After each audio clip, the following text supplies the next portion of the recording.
She said, I settled for you because I was getting old. Don't forget that. I replied, I won't.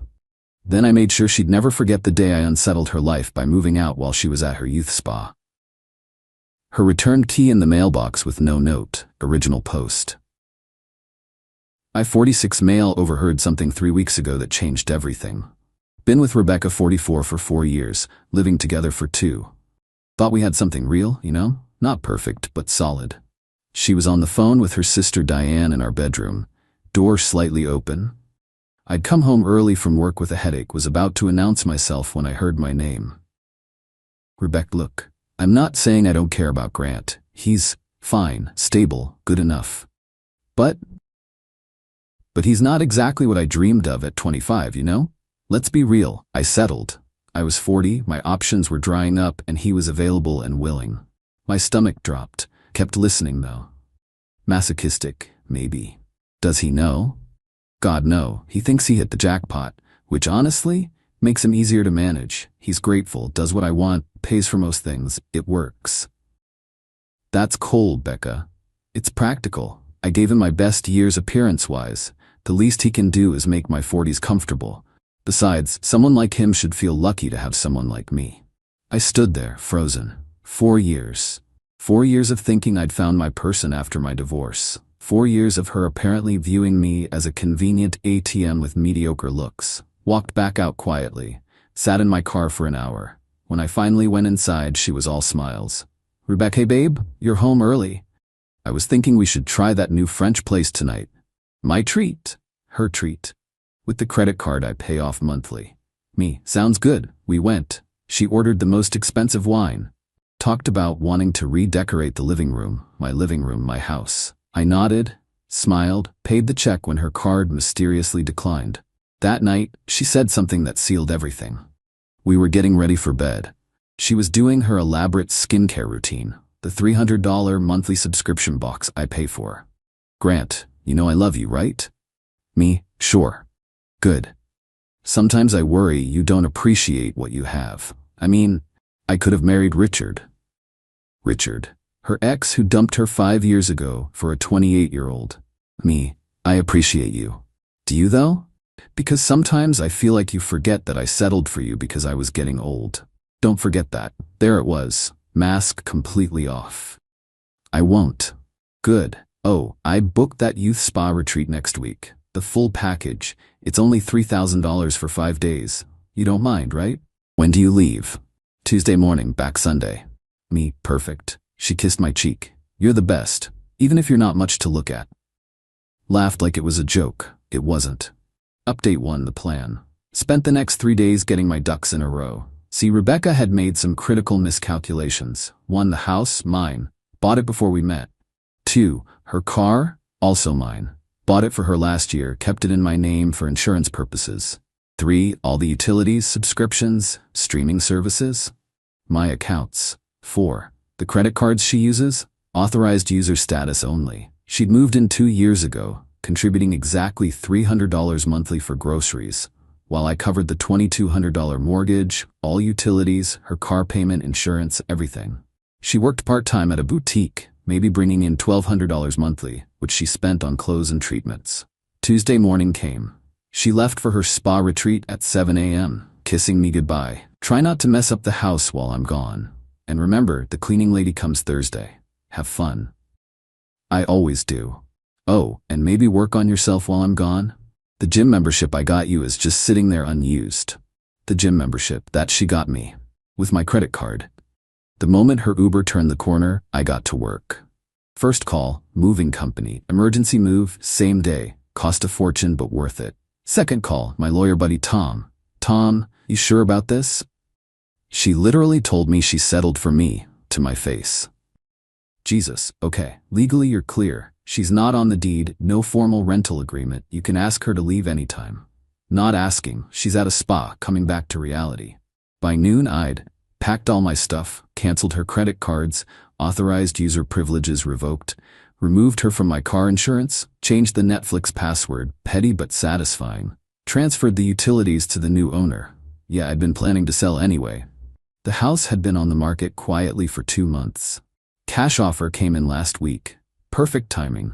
Closing was expedited for Friday. Rebecca would still be gone. By 3 p.m., my stuff was in my new apartment across town. Nice place. Bachelor pad. View of the river. Then came the careful part. Packed all Rebecca's stuff. Every designer bag, every shoe, every skincare product. Professionally, carefully. Even wrapped the breakables. 23 boxes total. Stored them in a climate-controlled storage unit. First month paid. After that, her problem. Left the storage unit key and info on the kitchen counter with a simple note, "Your things." Unit paid through the 15th. Wednesday, got a text from Rebecca. "Spa is amazing. Getting a chemical peel. You should see these women, all desperate to look younger. Sad, really. Good thing I still look 35 naturally." Replied, "Enjoy." Thursday, she called. "Rebecca, my card got declined at the spa shop. Can you check what's wrong?" Me, "Might be a system issue. Use your debit card." Fine. This is embarrassing though. Her debit card with her massive $400 checking account balance. Friday was closing day. Signed papers at 9 a.m. New owners taking possession Monday. Rebecca would return Sunday to nothing. But I wasn't done. See, her Instagram was full of posts about living my best life and blessed with luxury, and some women have it all. Photos of her in my house, with my car, at restaurants I paid for, creating this whole fantasy life. I didn't do anything petty like expose her, didn't need to. Reality would do that for me. Saturday morning she called again. "Rebecca. Grant, something's wrong with all the cards. I'm trying to pay for my treatments and nothing's working." Me, "That's weird. Must be a bank thing. Can you wire me money? This is so embarrassing." Me, "I'm actually tied up, can't get to the bank." "Are you serious? I'm at a luxury spa. These people know me. I'm sure they understand technical difficulties." She hung up. 20 minutes later, her sister Diane called. "Grant, what's going on?" "Becca's freaking out. Banking issue, apparently. Can you help her out? Can't she use her own money?" "You know she doesn't. Doesn't what?" "Nothing. Never mind." Sunday morning, Rebecca's return day. I was already settled in my new place. Turned off my phone. Went to play golf with Tom. Update 2, the return. Turned my phone back on Sunday evening. 67 texts, 43 missed calls. Started reading from the beginning. "Home, where are you?" "Grant? Why is there a storage unit key on the counter? Where is everything? What did you do? This isn't funny. Where is my stuff? The house is empty. Call me now." Then the calls started. Voicemail after voicemail, escalating from confusion to rage to panic. Finally, one text stood out. "The locks don't work."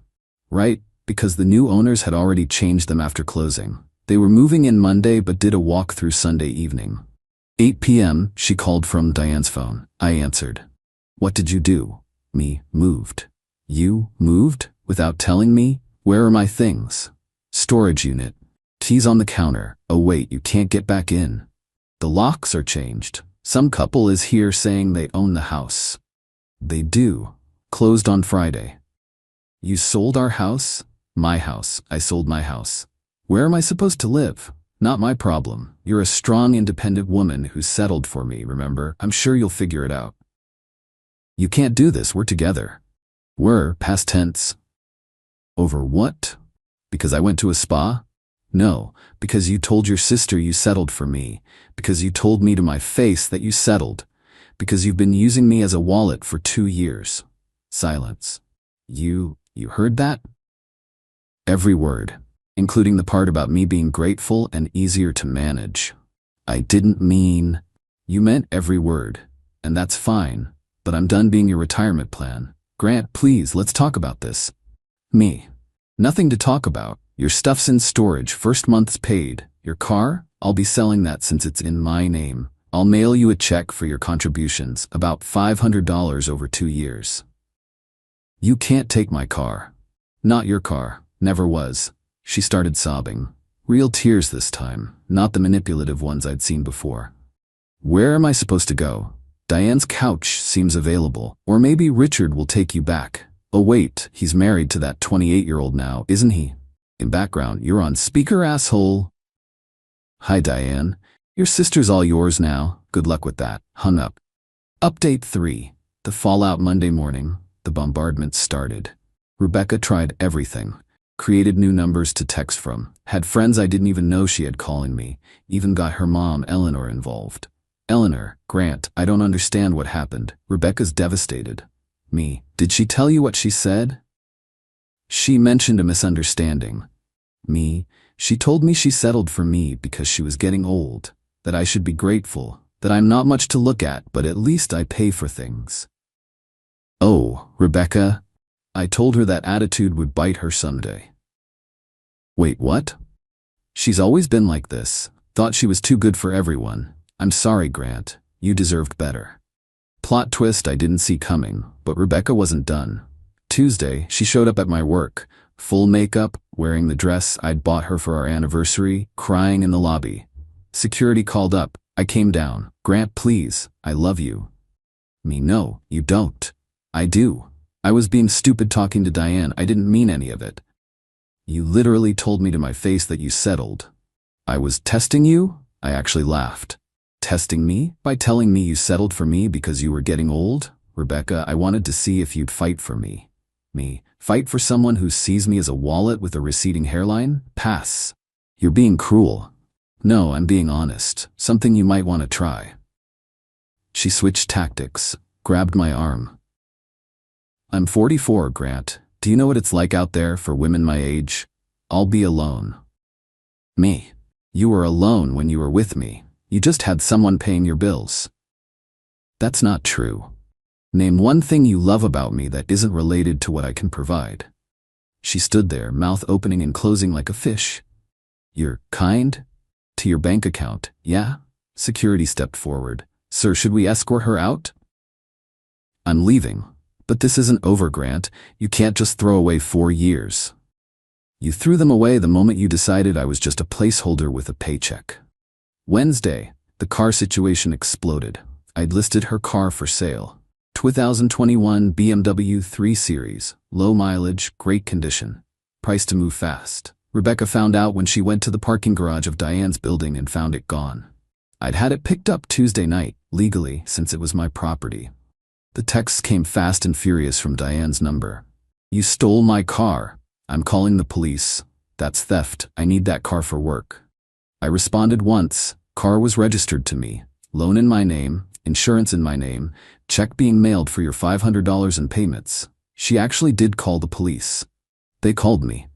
Sir, we have a Rebecca Thornton here claiming you stole her vehicle. I sold my vehicle, one registered solely to me. Office, she says she's been making payments. She contributed $500 over 2 years toward a $35,000 car. I'm mailing her a check for her contributions. Officer, I see. Was she living with you? Was. We separated. She was never on any documents for the vehicle. Ma'am, there's no theft here. It's a civil matter at best.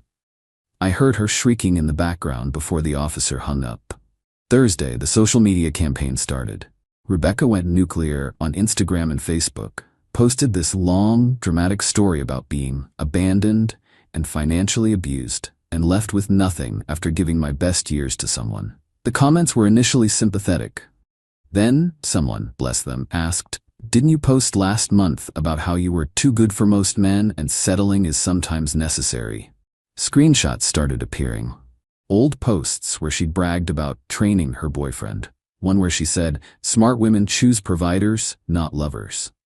Another saying, "I may be 44, but I look 35 and deserve to be treated like 25.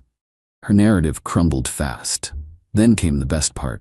Her ex Richard's wife, Melissa, the 28-year-old she'd mocked, commented, "Karma is beautiful. Maybe if you hadn't spent 3 years calling me a gold-digging child while you were literally living off Grant's money, people might have sympathy. At least I have my own career." The comment section exploded. Turns out, Rebecca had been nasty to a lot of women over the years, calling them gold diggers while living rent-free in my house. Update 4, the escalation Friday. Rebecca did something I didn't expect. She tried to claim common law marriage. Her new lawyer, apparently Diane's boyfriend's cousin, sent me a letter demanding half of everything based on our common law marriage status. One problem, our state doesn't recognize common law marriage. Tom called the lawyer directly. The conversation, as Tom related it, "Tom, You realize this state hasn't recognized common law marriage since 1996, right? Well, they live together. Living together doesn't create property rights without a written agreement. Your client was a guest in my client's home.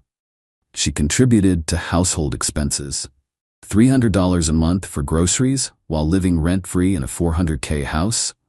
That's not contribution, that's charity for my client. We'll see what a judge says. Sure, and when your client loses, she'll owe my client's legal fees, probably around $20. Does she have $20K?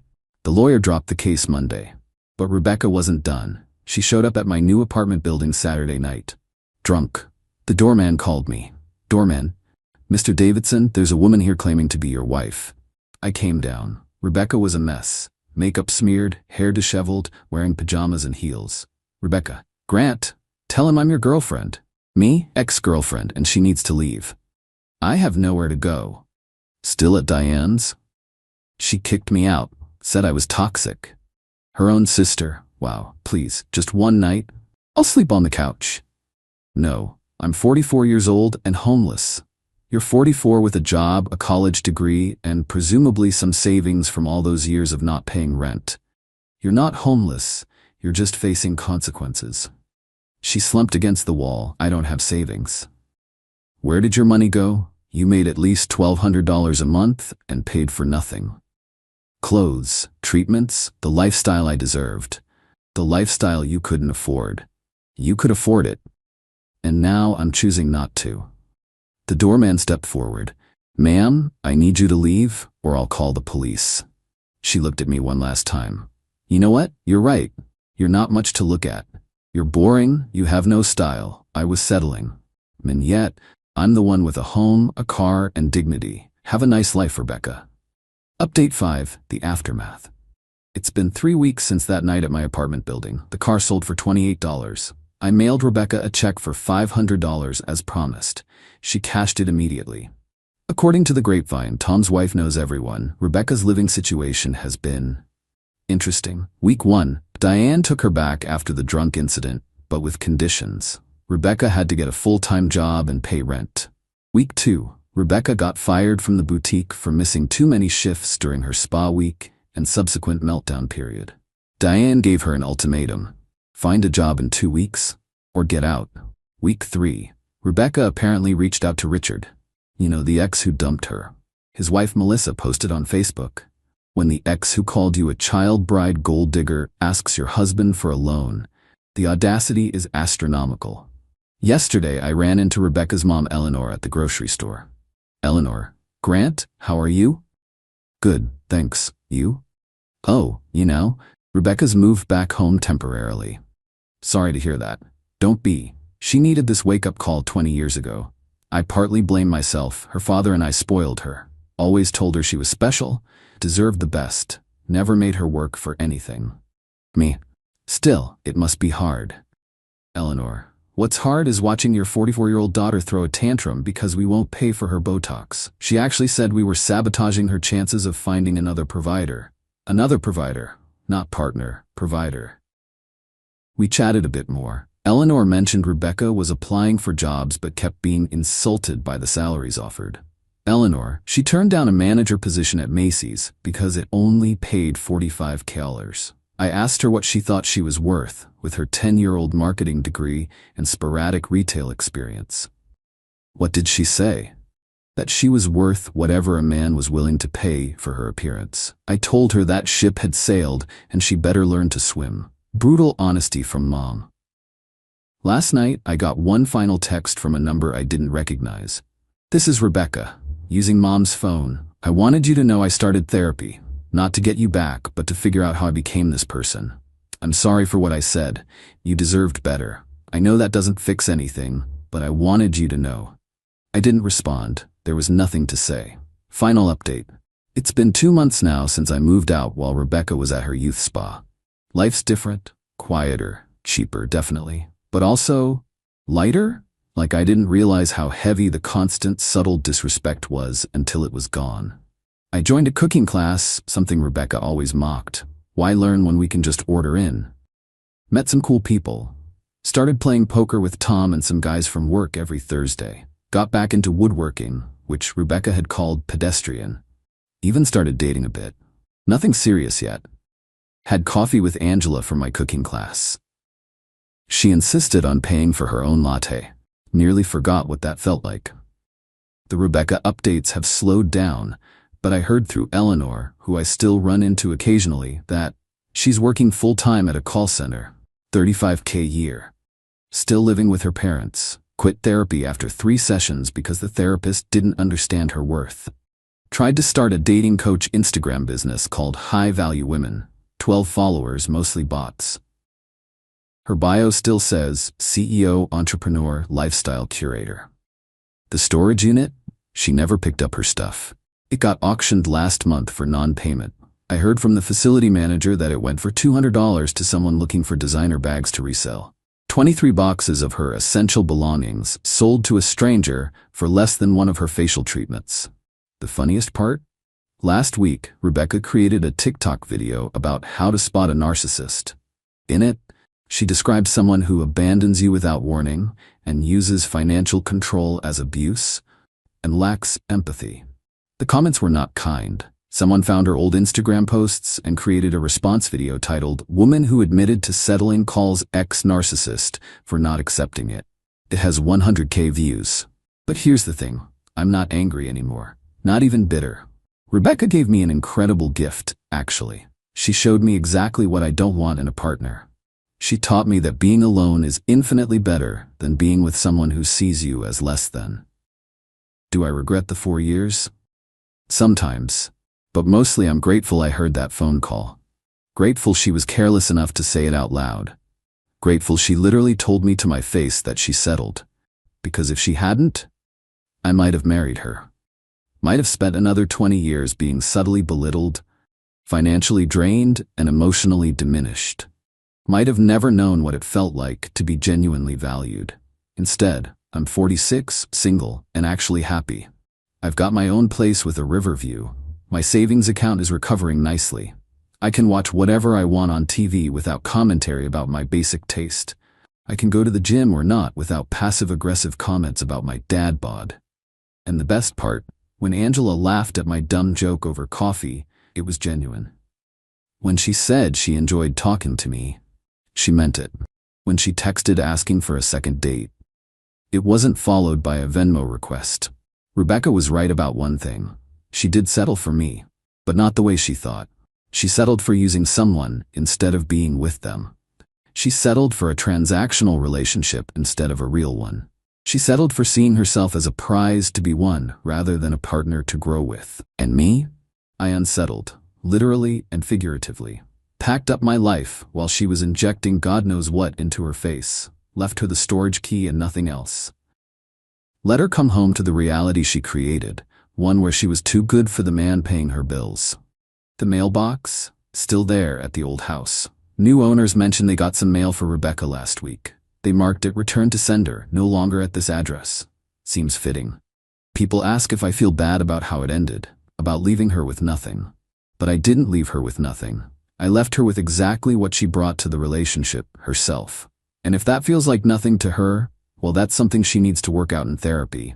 Or not. Not my problem anymore. Best $3,000 spa treatment I ever paid for. It gave me a 5-day window to reclaim my life. Money well spent. Edits, and some asked, yes, this is legal. She had no tenancy rights without a lease or consistent rent payments. The car was mine legally. No laws broken, just hearts and egos. Edit 2. To the people saying I should have talked to her first, I did. She literally told me to my face that she settled for me. When someone tells you who they are, believe them the first time. Edit 3. Rebecca found this post. Got a long email about defamation and emotional distress. Tom laughed for 5 straight minutes. Truth is an absolute defense, plus I never used her last name. Die mad about it. Becca.